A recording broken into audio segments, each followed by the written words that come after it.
Citation का वाचन संस्कृत में हुआ। शंकर जी, संस्कृत के प्रति आपकी निष्ठा और अनुराग देखकर मेरा मन बहुत प्रफुल्लित हुआ है, क्योंकि शायद कम लोगों को यहां यह मालूम हो कि संस्कृत विश्व की सबसे वैज्ञानिक भाषा है। सेम पेट्रोदा यहां बैठे हैं, वो साक्षी होंगे इस बात के कि जब दुनिया में टॉकिंग कंप्यूटर बनाने की बात चली तो प्रश्न उठा कि कौन सी भाषा उसके लिए चुनी जाए, क्योंकि कंप्यूटर का अपना कोई विवेक नहीं होता। जो आप बोलते हैं वही वो लिखता है, और जो लिखा जाता दिया जाता है उसी को वो पढ़ता है। इसलिए भाषा व्याकरण की दृष्टि से भी वैज्ञानिक होनी चाहिए और ध्वनि की दृष्टि से भी। जो बोला जाए वही वो पढ़े। आज गर्व से माथा ऊंचा करके कह सकती हूं कि विश्व की तमाम भाषाओं की समीक्षा करने के बाद जिस भाषा को सर्वथा उपयुक्त पाया गया कंप्यूटर के लिए, वो संस्कृत है। क्योंकि जैसे अंग्रेजी में NO नो भी नो है और KNOW भी नो है।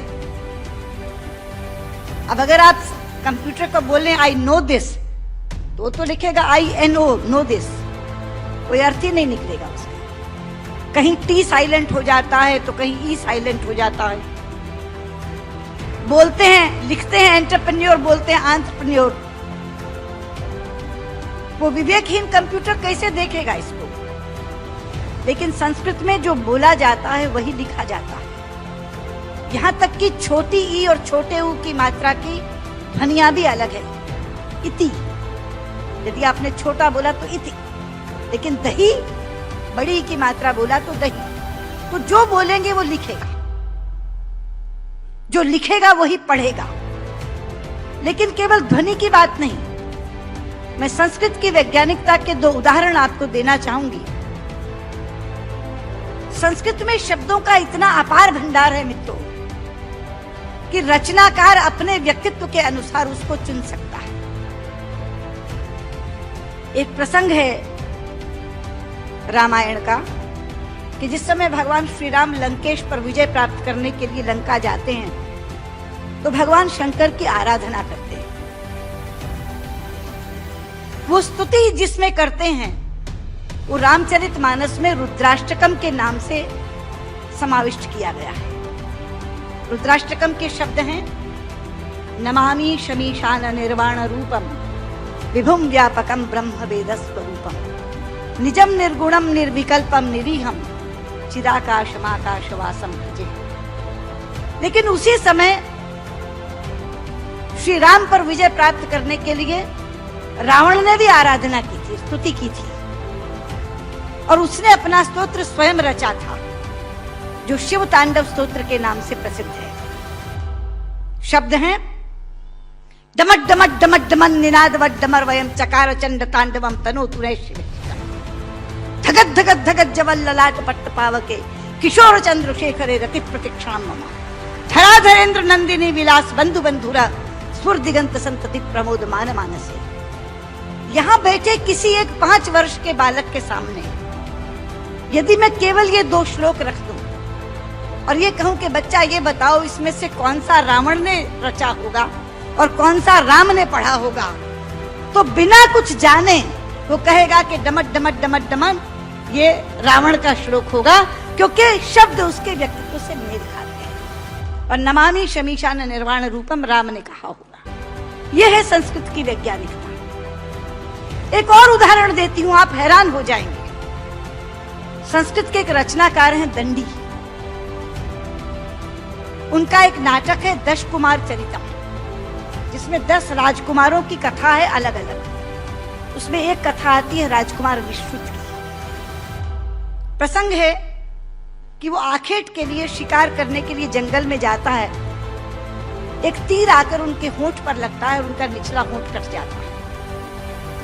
मित्रों, इस प्रसंग के घटने के बाद कथा अनेक पन्नों में चलती है। कितने ही संवाद विश्रुत बोलता है, लेकिन दंडी ने पूरे संवादों में कहीं भी ओष्ठांग का प्रयोग विश्रुत से नहीं करवाया है। ओष्ठांग क्या है? पूरा अल्फाबेट हिंदी का जो पवर्ग है वो ओष्ठांग है।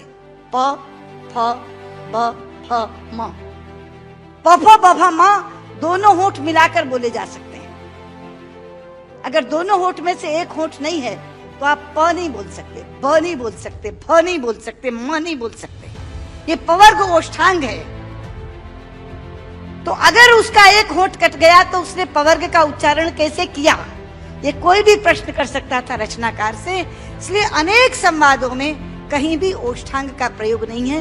यह है संस्कृत की वैज्ञानिकता। लेकिन लोग आजकल कहते हैं कि संस्कृत तो बोलचाल की भाषा नहीं बन सकती, संस्कृत कभी जनभाषा नहीं रही। शायद इससे बड़ी अज्ञानता की बात कोई दूसरी नहीं हो सकती। संस्कृत जनभाषा रही है। छोटे लोग, अनपढ़ लोग, बिना विद्यालय में गए लोग संस्कृत बोलते रहे हैं। राजा भोज के काल में एक प्रसंग आता है कि राजा भोज एक बार अपने प्रजा का हालचाल जानने के लिए जंगल से जा रहे थे। सामने से एक लकड़हारा आ रहा था। उसने लकड़ियां काटकर अपने सिर पर रखी हुई थी, पसीनों पसीन था। राजा ने लकड़हारे को देखा तो तब संस्कृत में ही बातचीत होती थी, संस्कृत ही जनभाषा थी। तो राजा ने लकड़हारे से कहा, किमते भारम बाधती, क्या ये भार तुम्हें कष्ट पहुंचा रहा है? लेकिन बाध शब्द जो है मित्रों, वो धातु है जो परस्मैपदी नहीं चलती, आत्मनेपदी चलती है। संस्कृत में दो तरह की धातुएं हैं। परस्मैपदी चलती है बाधती, बाधता, बाधंती, और आत्मनेपदी चलती है बाधते, बाधेते, बाधनते। बाध शब्द जो है वो आत्मनेपदी में है। तो लकड़हारा जवाब क्या देता है? भारम न बाधती राजन यथा बाधती बाधते, कि राजा मुझे ये भार कष्ट नहीं दे रहा जितना आपके मुंह से बोला हुआ बाधती शब्द कष्ट दे रहा है, क्योंकि बाधती शब्द का अशुद्ध उच्चारण आपने किया है। ये शब्द बाधते होना चाहिए। भारम न बाधती राजन यथा बाधती बाधते। तो कौन कहता ये जनभाषा नहीं रही? ये जनभाषा रही है। लेकिन आज मैं शंकर जी से कहना चाहूंगी कि आपकी साउथ इंडिया एजुकेशन सोसाइटी पर एक जिम्मेदारी आई है, क्योंकि आज संस्कृत केवल कर्मकांड की भाषा बनकर रह गई। कल जब विश्व के लोग आएंगे और कहेंगे कि कंप्यूटर के लिए हमें संस्कृत के विद्वान दो, हम टॉकिंग कंप्यूटर बनाना चाहते हैं, तो एक विडंबना खड़ी होगी कि जिसे संस्कृत आती है उसे कंप्यूटर नहीं आता, और जिसे कंप्यूटर आता है उसे संस्कृत नहीं आता। इसलिए केवल साइटेशन संस्कृत में पढ़कर अपने कर्तव्य की तीसरी मत करनी चाहिए। साउथ इंडिया एजुकेशन सोसाइटी का ये फर्ज बनता है, ये कर्तव्य बनता है कि वो ऐसे लोग पैदा करे जो संस्कृत और कंप्यूटर दोनों के परम विद्वान बने।